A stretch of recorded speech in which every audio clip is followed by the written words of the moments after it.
একজন মেধাবী ছেলে তার গোপন পছন্দের মেয়েটিকে নতুন স্কুল ড্রেস পরে দেখে কিন্তু হঠাৎ জানতে পারে মেয়েটি ড্রেসটি বদলে গিয়ে তাকে দেওয়া হয়েছে বড় সাইজের একটি ড্রেস।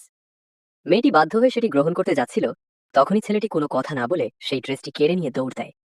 ৩টি ভবন আর ৮টি ক্লাস ঘুরে অবশেষে সে ছোট সাইজের একটি ড্রেস জোগাড় করে ফিরে আসে। কিন্তু নিজের অনুভূতি লুকাতে সে ইচ্ছে করে বলে যে বড় সাইজের ড্রেসটাও সে হারিয়ে ফেলেছে। এতে মেয়েটি ভীষণ চিন্তিত হয়ে দ্রুত বাইরে বের হয়ে সেটি খুঁজতে যায়। ঠিক তখনই ছেলেটি তাকে ছোট সাইজের ড্রেস দিয়ে চমক দিতে চায়, কিন্তু সবকিছু তার ভাবনার মতো হয় না। নতুন ড্রেসটি দেখে মেয়েটি খুশি হওয়ার বদলে উল্টো কষ্ট পেয়ে যায়। তার চোখে ভেসে ওঠে অপমান আর অসহপমান আর অসহায়ত্ব।